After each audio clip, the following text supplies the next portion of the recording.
Hello mga kasosi. Hi! Ako sabay. Sabay. Hello Hello, mga mga kasosi. kasosi! Maraming salamat for tuning in sa aming channel. Salamat sa Podcast mga pala. napadpad.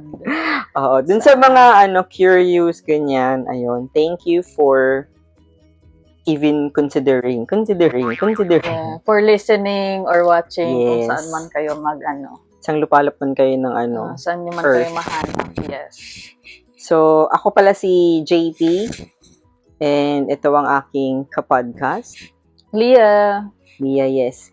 And we're nurses here from UK. Yes. So, gusto ko talaga namin magsimula ng podcast, and hindi namin alam paano namin sisimulan. So, first try na kami. Ito na yung second try. May dry run na kami. May dry run na. So, ito yung second run namin na gustong i-try. Subukan ba? Yes. So, English, Tagalog.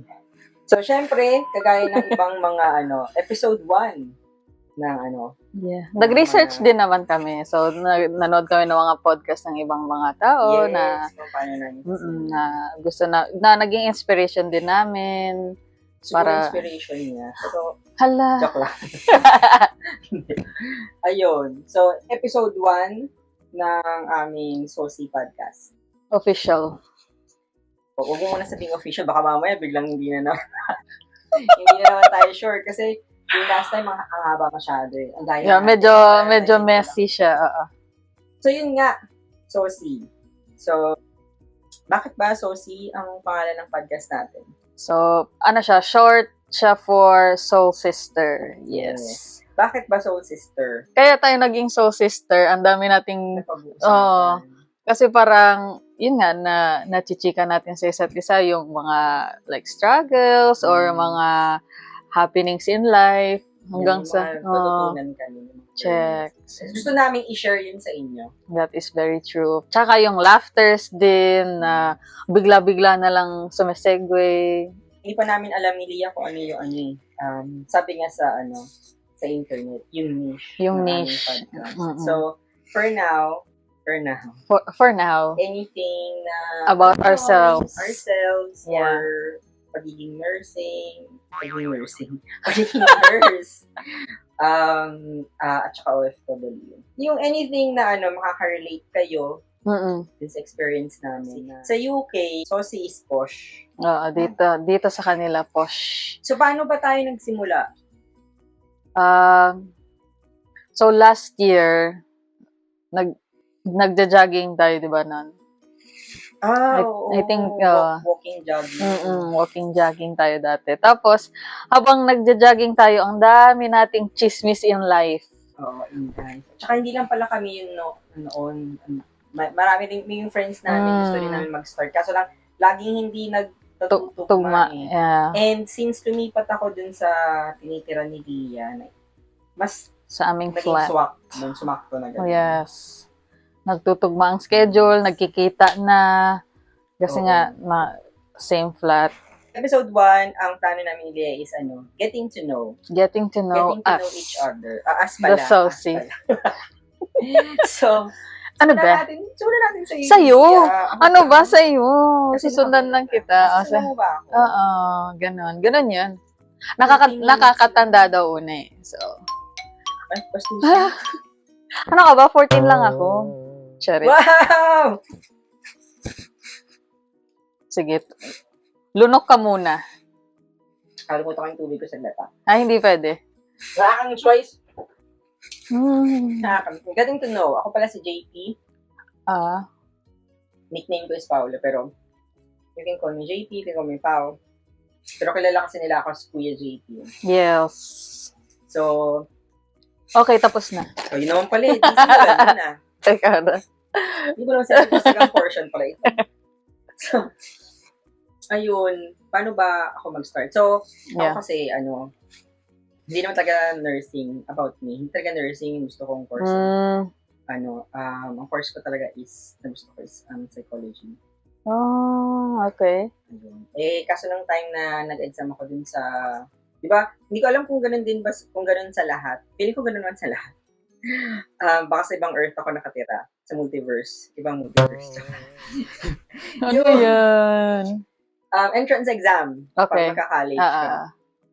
Sa mga entrance exam na in-applyan ko kasi isa lang pumasa ako. Tapos dun sa eskwelahan na yun na pinasahan ko is nursing lang. In-offer nila. Meron silang psych noon, pero in-stop nila, tapos naging purong nursing school na lang sila. Kaya yun. Nag-adapt naman ako, so nagustuhan ko. Pero wala talaga akong plano mag-ibang bansa. Yeah, okay. Ikaw ba? Paano ka ba nag-start? Paano ako napunta sa nursing?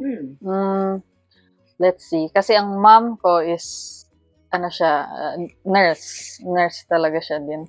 So, ever since bata pa lang ako, parang sinasabi niya na typical sa family, kung hindi niyo po alam, ako yung panganay.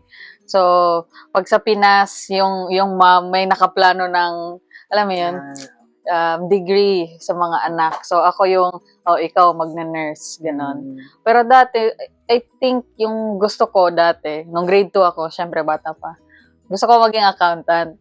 Because, sila yung tighawak ng pera. So, sabi ko sa mama ko, ay, gusto ko maging ganyan paglaki ko. Kasi lagi ako may hawak na pera. Sabi ng mama ko, ikaw lang taga-bilang, hindi yan sa'yo. So, parang discourage niya ako doon. Although, lumaki, kasi hindi eh. Hala. So, yun nga, discourage ka niya. Oo. Pero, only to find out na gusto din pala niyang maging accountant before yung mama ko. Kaso, walang medical course sa family nila. So, kaya siya nag-nursing. Yeah. Tapos, nag-nursing na din ako. So, I'm here. Pero may plans ka na mag-ibang bansa? Naisip ko mag-ibang bansa, no? Yes. Pero, hindi UK. Saudi dapat. Ako hindi ko naisip na mag-ibang bansa. Ang goal ko noon is kumita lang ng malaking pera. Check. Pero hindi ko naisip na sa ibang bansa ako makukuha yun. Yun na nga, no? Nakaalis kasi yung kapatid ko, yung mas nakatanda sa akin. So, nung nakaalis siya, din ako gusto makaalis na rin. Pero kasi yung kapatid ko gusto niya mag-US ako. Kaso ako, sabi ko, ang hirap kasi mag-NTEX eh. I know, right? Ang goal ko lang talaga is makaalis kasi makaipon. Tama. Hindi yan din. Para hanggang ngayon, yun pa rin ang goal ko. Yung ipon, hindi pa nare-reach. Hindi, yung goal, okay. yung makabalik. Mag-iipon, tapos babalik. Yes, kasi definitely. Yung ipon, it's not coming. Nope. Pero totoo yun. Iipon kami para makauwi, para diba? Sad life, yeah. I wouldn't say sad life. Ako sige, ikaw. Hindi ko naman maisip na sad life yun kasi I got the opportunity na makapag-ibang bansa. Yan na nga din. Mahirap, definitely. Yeah. Pero I wouldn't say it's sad. Yeah.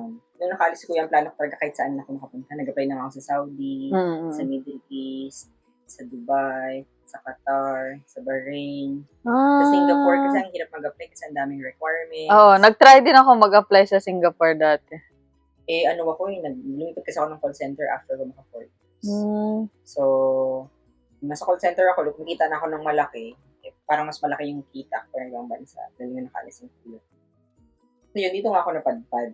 Pinalad naman ako. Yes, pinalad tayo. Pero na-imagine mo ba na magpa-vlog ka?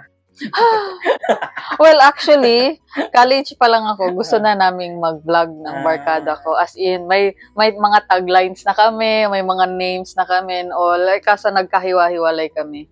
Sila nag-Saudi, tapos ako napunta ako ng UK. So that's Speaking of, halos pares kami ng plano sa buhay ni Ria, kaya kami nag-drive. Kaya sister, mabalik ko lang. Pero yun, so yes. Yun nga, yun lang. Yun lang, tapos na to. Tapos na. Okay, bye. Unang punta ko dito, overwhelming. Parang isip ko na naginip ba ako, ganyan. True. Paano ka panahon na doon? Ang lamig talaga. Gusto ko yung lamig. Mas gusto ko yung environment. Kailan ka ba dumating? Winter? Kanina after shift. September ng 2019, bago mag-pandemic. Ito may share ko lang, no? Kasi nakailang exam ako ng IELTS. Hindi ko makuha. Girl, you're not alone. 8 ata ako or 10. Ba? Oo, ganun kadami. Tapos nung huli na, parang gusto ko nang mag-give up. Mm. Nag-pray ako, nagdadasal ako. Mm. At kay Papa God. Noong una, ang dasal ko lagi na sana makapasa, sana makuha, sana ganito, sana ganito, sana ganyan. Hanggang sa hindi ko alam, parang nauntog ata ako, nakalog yung utak ko. Nag-decide ako na ibahin ko yung prayer ko. Sabi ko sa prayer ko, gusto ko po talagang makaalis. Sana po, ito rin yung gusto niyo for me. Ngayon, kung hindi, tatanggapin ko siya. At ang hirap pa. Oo naman. Yung acceptance sa kung sakali hindi yun pala ang gusto niyo kapagad for you. Tapos, yung time na yun, biglang binago yung scoring. Pinaba nila from 7, ginawang 6.5. Eh, ang score ko lagi sa sa speaking kasi okay ako eh. Sa writing ako lagi, 6.5, hindi ko makuha yung 7. Tapos yun, tapos nakaalis na ako. Ikaw ba naka-exam ka ba? 3 or 4? 4 ata. Funny story kasi, Tingin ako oo naman. Tapos, ang tawag dyan, di ba sa Saudi nga talaga yung plano ko, tsaka yung best friend ko is Saudi din silang dalawa. So, 3 kami, nag-a-apply kami sa Manila. First mo ba? First ever. Kasi, bagong graduate pa lang kami noon 2015, kaka-graduate namin. Tapos, nakuha ko yung kasi second batch kami ng board exam. So, 2016 ko nakuha yung license ko kasi parang November ata kami nag-take ng board exam. Anyway, so after nun, naghanap na kami ng work. Tapos, nung naka-work na kami, nauso yung work abroad na site. Work abroad, dyan ako naghahanap nun workabroad.ph. Eh ako, hindi. Baka naman, workabroad.ph. Kasi, unang-una sa lahat, hindi ko alam paano gumawa ng resume or CV or whatever. Or let alone mag-check ng mga jobs sa sa site. Yung kapatid kong isa, yung sumunod sa akin, siyang naka-discover nung site. Siyang nag-apply sa akin. Anong agency? Yung BM Card. BM Card? Oo nga pala. Wow, alam mo? Parehas pa pala kami ng agency. Yes.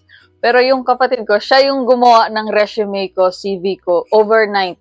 So, midnight niya pinasan yun. Nung nakita niyang may UK, parang, I think yung first na nakita niyang nag-post doon sa work abroad is yung BM Card about UK. So, gumawa siya agad ng CV resume nung night na yon. Pag morning, tsaka siya nagsabi sa akin kasi may tumawag sa akin for interview.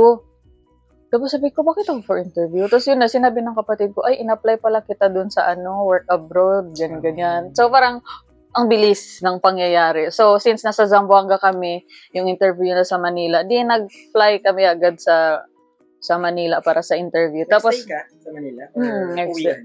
Nag-stay. Ang yaman ko. Pero may kilala kong ganun. Uwian lang yung Manila. So, after nun, nag-take na ng interview. Sinama ko yung best friend ko na nag-apply din doon sa BM Card na pumasa din sa interview. So, nung pumasa kami sa interview, sobrang saya namin. Tapos yun na, IELTS. Ang hirap ng English test. Nung una, nagre-review pa ako sa center. Hanggang sa yung mga pangatlong take ko na laging 0.5 ang kulang. Pero papalit-palit. It's either like reading or speaking. Parang ganun. Laging kulang. Lahat na sa 7 ko na. Tapos biglang 6.5 yung isa. Tapos, yung dalawang best friend ko, nag-proceed na sila sa Saudi. Eh, sabay kami, nag-apply, 3 kami. Pero ako, sabi ng mama ko, mag-take ka muna isang beses. Nung ika-third take ko na, sabi ko sa mama ko, ayoko na kasi hindi na ako pumasok. Tapos lagi kami yung second check, yung maghintay ka ulit ng matagal. Oo. Kasi parang hindi ko ma-take na bakit 0.5 na lang yung, for example, hindi ko ma-take. Tapos sabi ng mama ko, 0.5 na lang anak, sige, kaya mo yan, 0.5 na lang. Pero sabi, clear ko lang para dun sa hindi pa nag-apply. Oh yeah, yung requirements. May kasi yun, parang English exam siya, tapos pag nag-take ka, tapos hindi ka satisfied dun sa score mo, magbabayad ka ng extra amount para i-recheck yung score mo. Kasi dapat 7 each yung score mo sa 4 na. Yun. Reading, speaking, writing, listening. Yun, tapos 7 dapat yung minimum score, yeah. Tapos, yun na. Lagi akong 6.5. Either papalit-palit lang doon sa kada take ko. So, yung last take ko na yun, yung mama ko lang yung pumilit sa akin na, sige na anak, pag ito hindi ka pa nakapasa, ganyan-ganyan, sige na, mag-Saudi ka na. Tapos nung fourth take ko, hindi na ako nag-aral, hindi na ako nag-study, kasi parang gusto ko na siyang ibagsak. Pero gusto ko lang siyang i-take, kasi nga gusto ng mama kong i-take ko siya. Na-sponsor din siya, so madami ding tumulong sa amin, ganyan, family member. Tapos, sabi ko, sige na, magte-take na lang ako. Pero wala na akong motivation. Talagang tinake ko na lang yung exam. That was only to find out, pumasa ako. Since 7? 7, naka-8 pa nga ako doon sa listening ata yun or something. Saan ka nag-exam? Yung last take ko sa Manila, Marco Polo. Okay. Tapos yung naghatid pa sa akin sa hotel, yung mga best friend ko kasi nga medical na nila sa Saudi. Kaya nung pumasa ako, grabe yung, hindi siya tears of joy kasi parang umiiyak ako kasi hindi ko makakasama yung best friend ko kasi alam ko na diretso kong UK.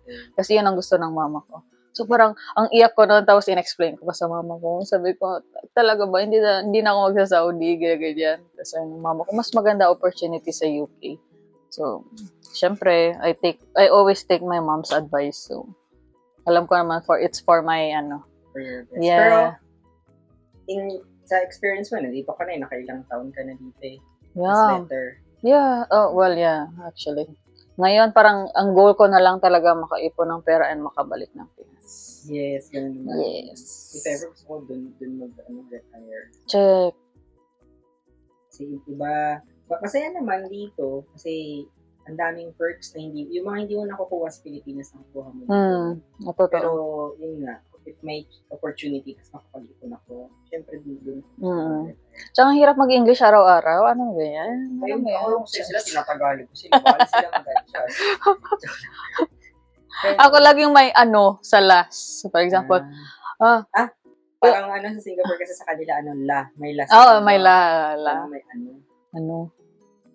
okay, yun pala yun. Yes, that's our story. So, parang yung iba... Nakailang interview? Yun lang, isa lang. Yung CBT. Ay, CBT. Yung BM card. BM card. Yeah.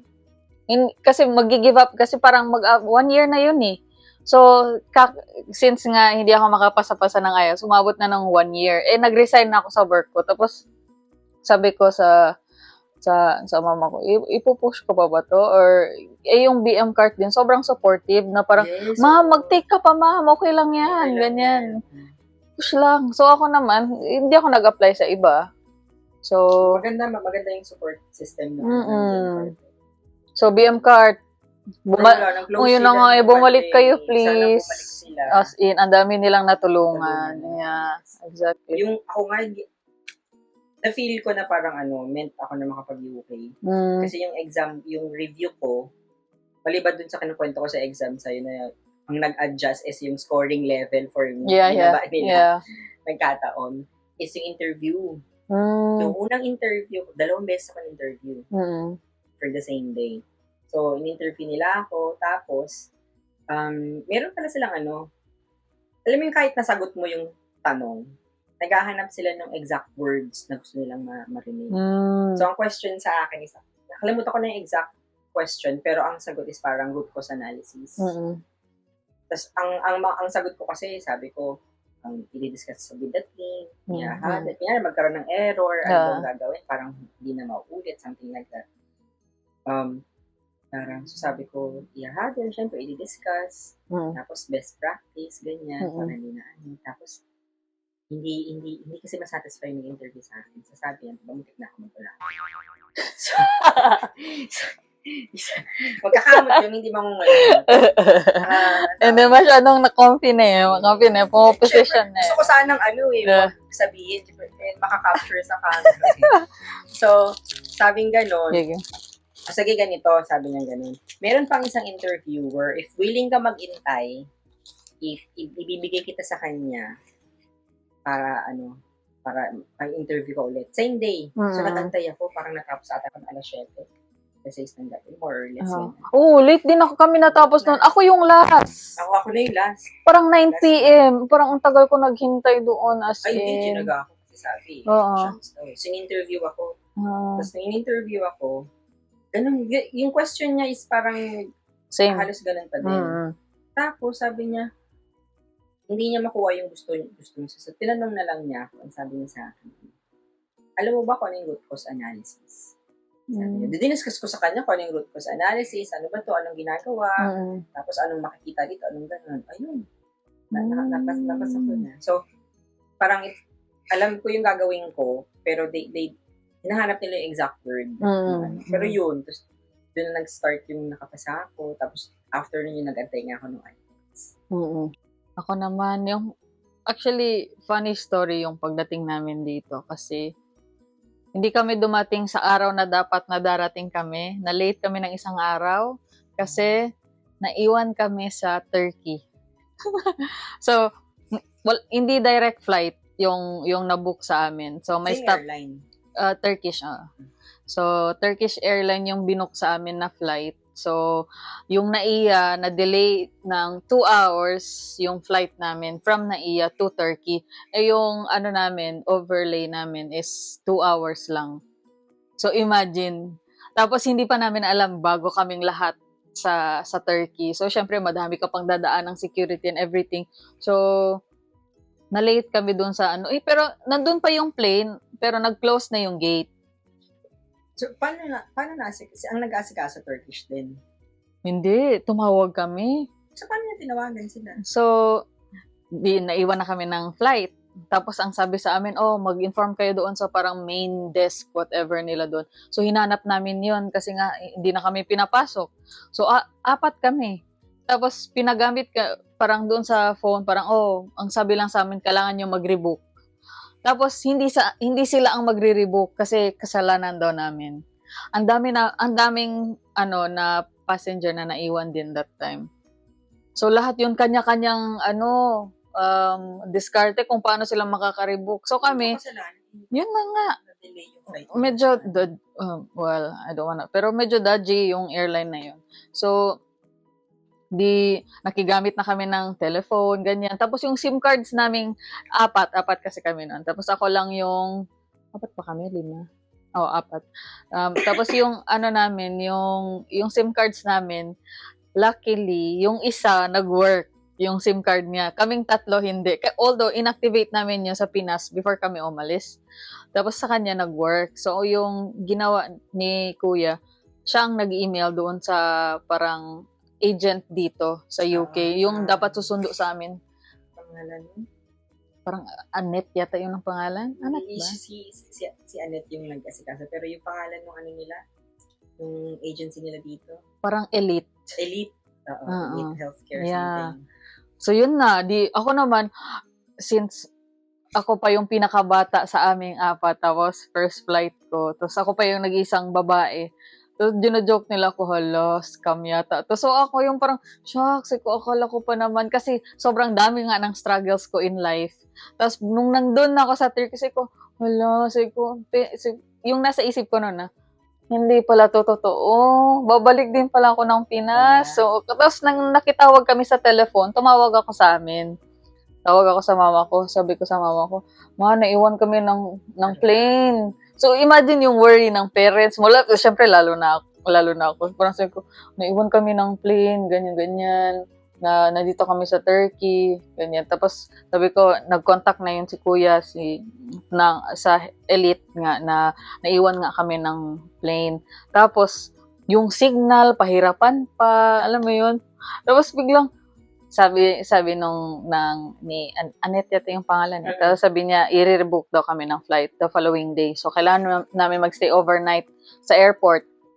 So, nagstay kami doon. Tapos, parang may lounge doon. So, doon kami natulog. Tapos, sa mga couch lang, ganyan.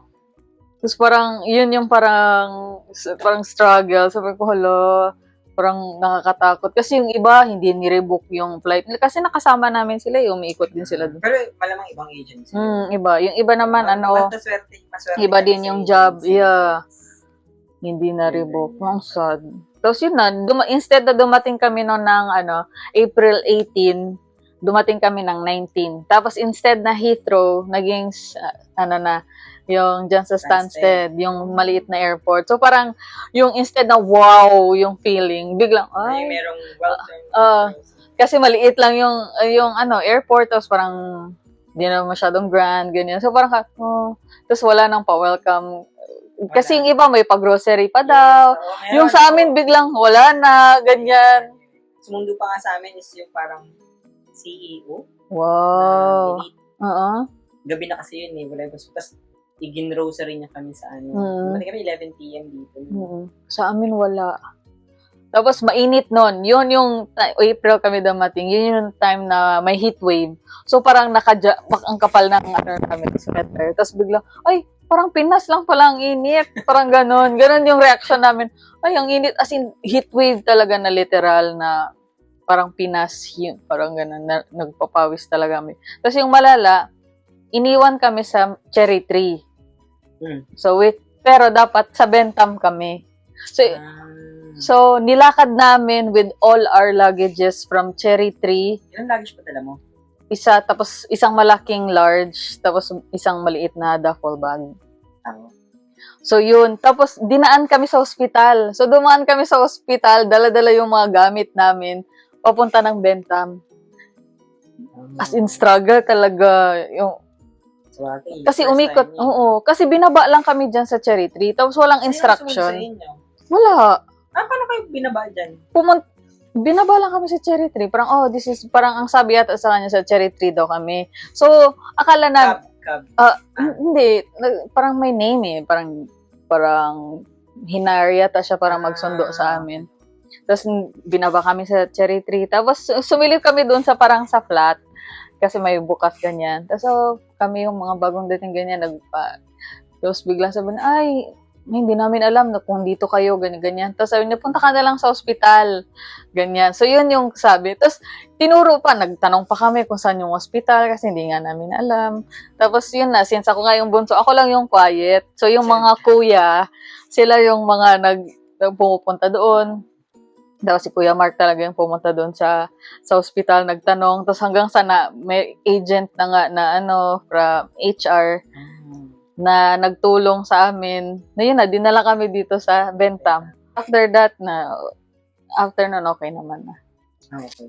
Swerte yung dating ko kasi may sumalubong sa amin. Yeah. Sa amin talaga, sobrang funny. Sumalubong kami ni Joy. Yung gabi na yun. Yeah. Tapos nung kinabukasan, tinur naman kami ulit ni Joy at saka sa town. So, sa amin, sobrang funny talaga.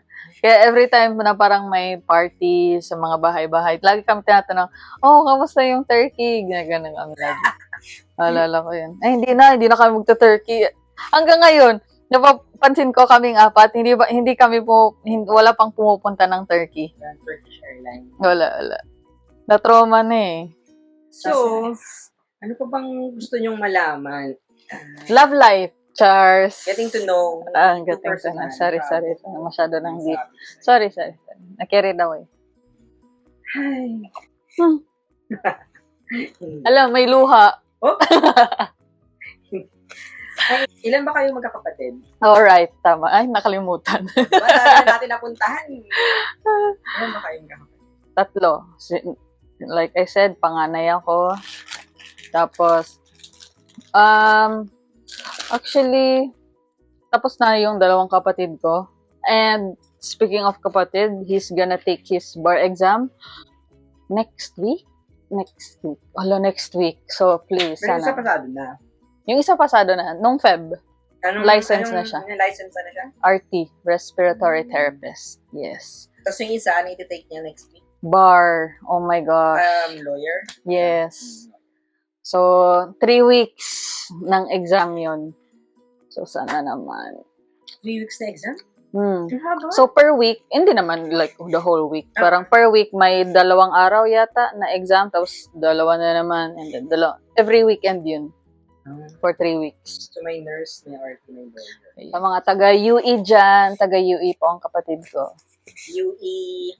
University of the East. Zamboanga? Manila. Yes. Yes. Hindi ko alam kung saan may UE kaya tinatanong ko UE. Ay.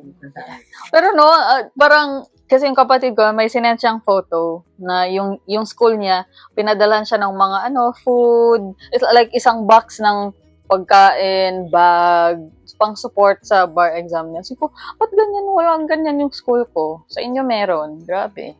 Grabe kasi. Maganda yung school niya. Oo. Hindi mag-aral May- ka ulit. tas Ayoko may na. Ayoko. Para ma-experience mo. So, ikaw naman. Ako, nag-iisang anak lang ako. Oh my God. Oo. Isa. 5 kami magkakapatid. Ko. Bunso. Sa bunso. Mukha kang bunso. Pero lagi ako napagkakamalang bunso. Kasi ako yung mukhang bata. Masyado kasi silang mature. Nag-mature. Oo nga, feeling ko, kapag yung way mo nga ng pag-iisip, nakaka-affect din sa physical mo. Yes. Pag masyado kang mature, seryoso in life, parang yung face mo nagiging Tignan mo siya, mukha siyang anime. Mahilig kasi siya sa anime. tsaka sa Ako mga mahilig din ako sa anime, K-drama. pero mukhang cartoons. Napansin ko lang yan, di ba? Yung mind. Nasa mind lang talaga yan, charit. Kaso, nasa papel kasi yung age. So, hindi natin ma-change. Char. Continue. Continue ba? Yeah. Naisip ko nga is there something else? Is there anything else pala? 5 kami magkakapatid. 2 kaming nurse. Yung isa, nasa Las Vegas siya. Ano na rin siya? Nurse practitioner doon. So, parang Nice. doctor na rin siya. Yeah. So, congratulations. Nakapasa na siya. Si mama nandun pala. Oh, yeah. Yes. Sabi ko ba kung saan? Las Vegas. Oo. Attentive. Hindi ka pa attentive. Hindi ko na nga alam. Ano ulit Hello? pangalan mo? Oh my God. Kung gusto nyo malaman kung nasaan kami, hanapin niyo po yung YouTube channel. Joke lang. Go. Pinromote yung channel.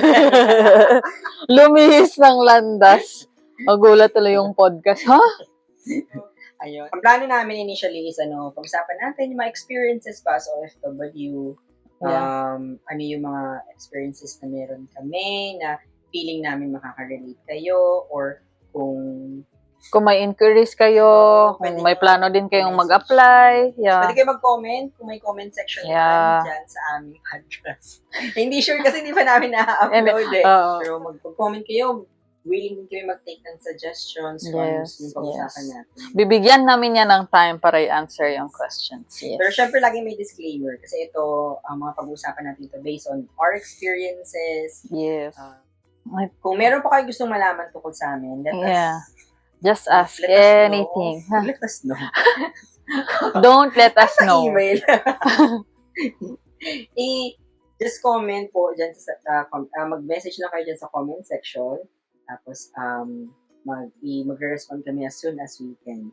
So, yun nga. So, mga kasosi, ako nga ulit si JP. And Leah.